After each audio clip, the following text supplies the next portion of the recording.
يا أيها الذين آمنوا لا تقولوا راعنا وقولوا انظرنا واسمعوا وللكافرين عذاب أليم. من كفر بالله من بعد إيمانه إلا من أكره وقلبه مطمئن بالإيمان ولكن من شرح بالكفر صدرا فعليهم غضب من الله ولهم عذاب عظيم. وإذا اضطررت إلى الجدال ولم تجد لك مهربا وتلاقت الصفان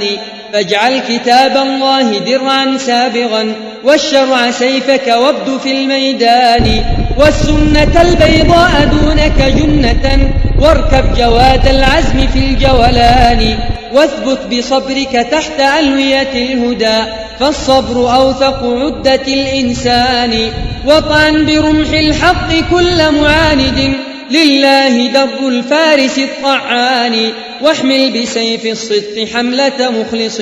متجرد لله غير جبان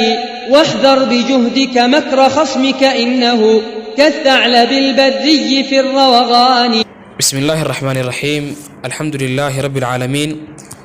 والصلاة والسلام على رسول الله وعلى آله وصحبه وسلم تسليما كثيرا. أما بعد caawi taariikhdu tahay 29 bishii saddexaad 2021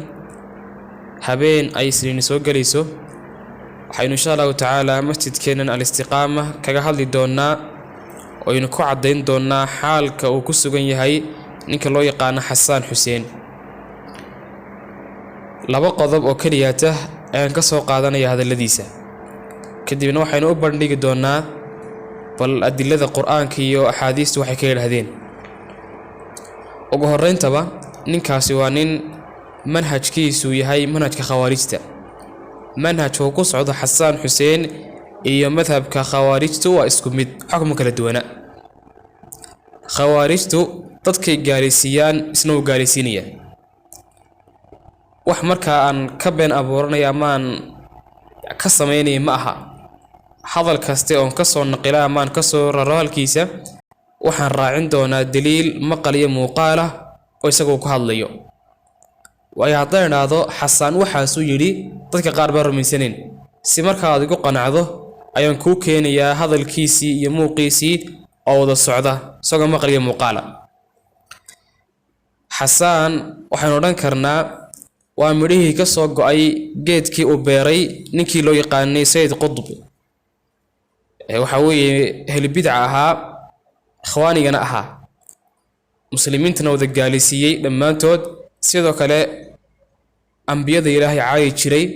saxaabadana caayi jiray akhdaa kale fara badanna laga soo raro oo kutubtiisa uu ku sheegay ama ay ku qoran yihiin ayaa waxa weeye uu geedkii ninkaasi uu beeray weeye midhihii ka soo go'ay Xasaan Xuseen. Sayyid Qutb isaguna takfiir buu leeyahay oo dadka oo dhan uu takfiirinayo. haddaan daliilo keeno kitaabkiisa loo yaqaano fi dhilal qur'aan markuu fasirayo suuratu an'aam gaar ahaan safxadda 3 bilowgeeda aayadda 19aad Ilaahay wuxuu subhanahu wa ta'ala qul ayu shay'in akbaru shahaada qul illah shahidun bayni wa baynakum wa uhiya ilayya hadha al-qur'an لأنذركم به ومن بلغ أئنكم لتشهدون أن مع الله آلهة أخرى إلى ضماتك آيات مركو فسيريو سيد قطب وحليه فقد ارتدت البشرية إلى عبادة العباد وإلى جور الأديان ونكصت عن لا إله إلا الله وإن ظل فريق منها يردد على المآذن لا إله إلا الله. سيد قطب وحليه بشرية يعني ضمان أمة طردن وح عليه وحمان تدور صارنا دون كردن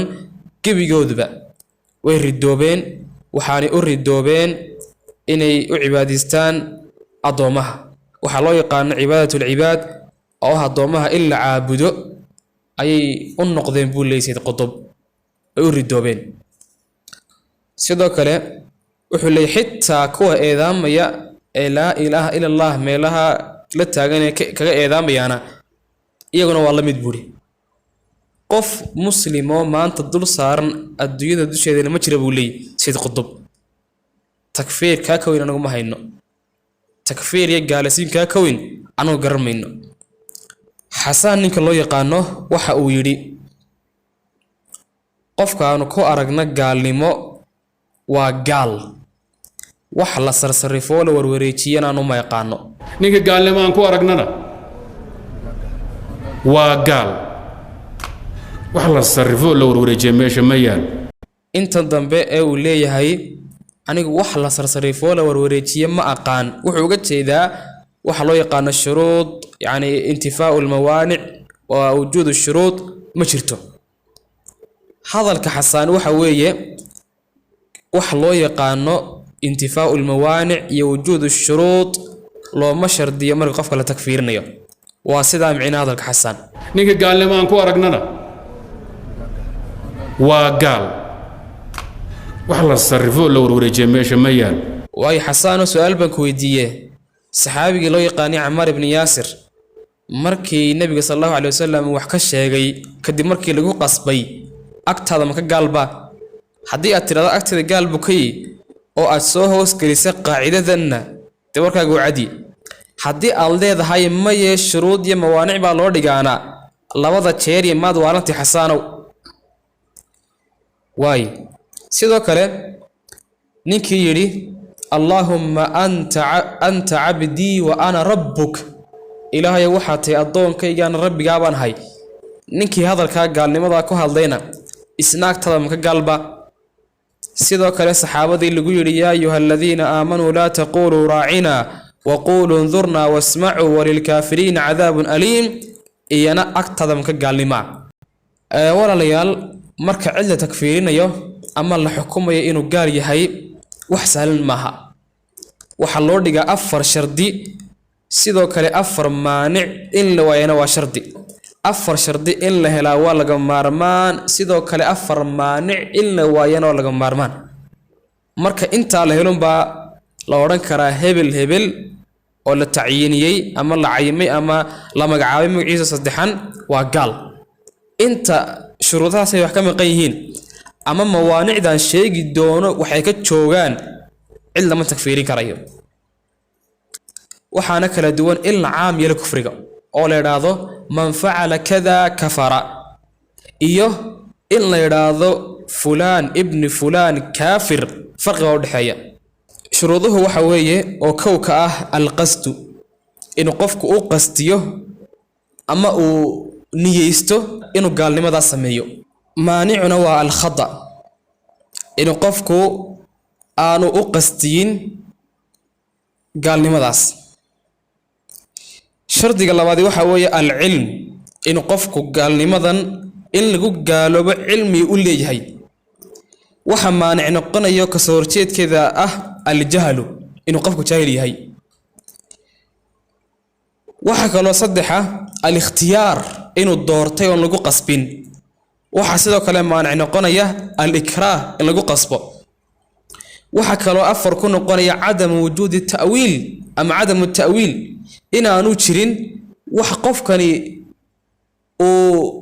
yaana awilanayo salaano kale balad iyo magaalo jooga magaaladaasi arinkan yaana gaalnimadu baa lagu sameeyaa cid ku tiraado waxna waa gaalnimo iska daa oo uga digta ma uu aragba tabeeda ta'wiil iyo waxyaabo kale awilanaya inta kaasi jiro oo qofka loo cadeyninna isna magaaloobayo waxa kale maanic noqonaya wujuud ta'wiil afarta shardi iyo afarta maanic oo imika aan ku dareerin doono adiladooda ayaa loo shardiyaa marka qofka la takfiirinayo waay hadaba imaam Sa'di rahimahullah wuxuu yiraahdaa wala yatimmu al-hukmu hatta tajtami' kullu ash-shurudi wal mawani' tartafi' ولا يتم الحكم حتى تجتمع كل الشروط والموانع ترتفع حكمنا ما dhamaystirmayo ilaa ay wada dhamaystirmayaan shuruudihiisii sidoo kale mawaaniicdiina ay rafcismayaan meesha laga waayiyo haddaba shuruuda iyo mawaanicda afarta ee ku dareeriyay waa kuwana diladoodii cilmiga ugu horeysii cilmigu inuu shardi u yahay markuu qofku gaaloobayo waxa u daliila yacni qofka marka la takfiirinayo inay shuruudda ka mid tahay inuu gaalnimadan ogaa waxaa daliil u ah wamaa kunna mucadibiina xataa nabcatha rasuulaa ilaahay wuxuu leeyahay annagu cidna cadaabi mayno ilaa aanu ciddaa u dirno xujo cid xujada ku oogta ilaa aanu u dirno mooyaane cadaabi mayno shardiga labaad oo ah alqasdu inuu qofku u qastiyo gaalnimadana waxaa daliil u ah xadiiska ku jira saxiix muslimka ee nabigu sal alay wasalam uu yidhi maruu ka warramay ninkii ay ka luntayaashiisu hashii ay u saarnayd saadkii cuntadii iyo biyihii dabeedna waayey dabeedna isagoo quustay iska hoosexday geed kadibna baraarugay isagoo ay hashii dul daaqayso ayaa wuxuu yidhi farxad darteed allaahumma anta cabdii wa ana rabbuk ilaahaya waxaad tahay addoonkaygii anna waxaan ahay rabbiga waa gaalnimo aanay gaalnimo ka dambeynin laakiin ninku miyuu gaaloobay may nabigu sal alay wasalam wuxuu yidhi akhda'a min shiddati alfarax saddex alikhtiyaar shardiga ahna waxaa daliil u ah من كفر بالله من بعد إيمانه إلا من أكره وقلبه مطمئن بالإيمان عدم التأويل شرط جاهنا وحد دليلوه وما كنا معذبين حتى نبعث رسولا أفرتا شرطي إلا لهليو سيدو كالي أفرتا موانع كسورتشيت كأما ضد كأما أوسيت ككوة لوايو علم التكفيرين يو والخطأ والإكراه والنسيان أسقطه معبودنا الرحمن بولد السعدي والخطأ والإكراه والنسيان أسقطه معبودنا الرحمن قضبك اللباد إن كل الدنيا وحوية جهله نكاسي سقو فقه إنه علم ليش شيئا أيا هدنا أحاديث خلط وأخرية وحيري أمرت أن أقاتل الناس حتى يقولوا لا إله إلا الله وأني رسول الله ويقيم الصلاة ويؤتوا الزكاة إلا أسوغاري فقد عصموا مني أموالهم ودماءهم أمرت أن أقاتل الناس حتى يقولوا لا إله إلا الله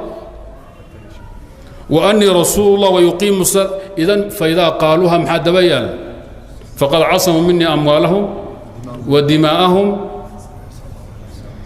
إلا بحق وحسابهم على الله حديث كاسي خدم وأخري سيدا الصحدي وحوية عن عبد الله بن عمر رضي الله عنهما أن رسول الله صلى الله عليه وسلم قال أمرت أن أقاتل الناس حتى يشهدوا أن لا إله إلا الله وأن محمد رسول الله ويقيموا الصلاة ويؤتوا الزكاة فإذا فعلوا ذلك عصموا مني دماءهم وأموالهم إلا بحق الإسلام وحسابهم على الله تعالى رواه البخاري ومسلم أذيك وحسان وأدلة دي خلقضية وحتى حديث كان عادي وآخرين كرين أي دونيسا إن أدتك تكفيريسو